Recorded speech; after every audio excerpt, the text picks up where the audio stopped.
Hello, Mithril here once again, and welcome to video 3.5, where we're going to talk about the commentary for the previous two stages I just played. And so we're going to start with 78th place, Quirky, Inconsistent, Incomprehensible, Nonsensical Track, which I just noticed abbreviates to Quint. Snowrun Pyro. Well, there was an attempt. I sort of liked the fight with the Metal Poton, but the majority of the level is empty, featureless hallways. Chippy Hornet. This level really lives up to its name, especially the incomprehensible part. Angel. I'm sad that compared to the other hilariously broken level, this one isn't as much fun to mess around in. Would have gotten big fun score if you didn't remove all the utility. At least it's completable.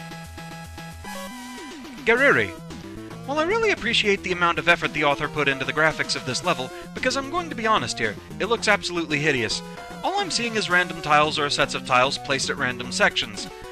Not to mention the amazing choice of choosing blue as the background color, so I keep thinking I'm underwater when I'm not. This level still doesn't get a pass even if we completely ignore the awful visuals. The level design consists of either obstacles placed randomly or corridors either long and empty or filled with the same object over and over. That's of course not to mention how poorly the camera is implemented in this level. That is how glitchy it is. On a slightly positive note, I think the last mini-boss was done in a quite fun and creative manner, but it obviously can't make up for everything that's bad about this level. At least its name is accurate. A Spark. When they somehow bork the camera. I was expecting the just right on there, but it doesn't scroll down. But, yeah. So my thoughts on this stage, at least we saw some effort into stage design here. There weren't like the infamous invisible or visible but fake floors or walls going on here. So there was some effort, and I'd kind of like to see something like this a bit more developed, having to get a key to get through the area. I thought that was kind of a nice touch. Also, it is interesting to see proof of concept that you can be limited in the set of weapons or utilities you have. And so, not every stage is going to be instantly breakable because you have access to everything. That's kind of interesting. So, moving on to the commentary for the next one. 77th, Mix and Match. Snowrun Pyro. Well? Chippy Hornet.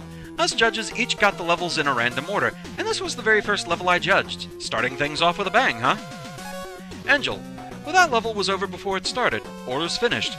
Kinda sad. I had some fun going through what parts of the stage do exist. The rooms got a bit repetitive after a while, but the initial ideas are there. I would like to see a complete version of this stage. Gariri. This stage is honestly very, very primitive. The level design is just really sucks. You can just keep walking and shooting without doing anything else. Some sections have bad enemy placement, and some feel unnecessary to begin with. There are basically no graphics, the camera is buggy, and nothing here is remotely interesting. Oh, and forgetting to put an energy element at the end is a stupid mistake. There's honestly nothing likable about this level. And A Spark. When someone submits to a level design contest using the placeholder tile set and music. So, thoughts on this stage? It is very basic, I will say that. The idea of just kind of an enemy gauntlet, it kind of makes me think of like some of the late game Kirby stages where you just kind of go through like every enemy in the game in quick succession. So, to a degree, I didn't really mind it that much. But yeah, it wasn't the most well-designed, creative type stage. It just kind of exists. That's kind of the worst I can really say about it, is it just kind of exists. I do really wonder what the camera was doing, though, in that one room, and yeah, leaving out an exit is kind of a problem. Thankfully, that got fixed. But with that, that's the end of this one. Thank you very much for watching. I hope you're enjoying the series so far, and I shall see you again next time. Until then, fare thee well.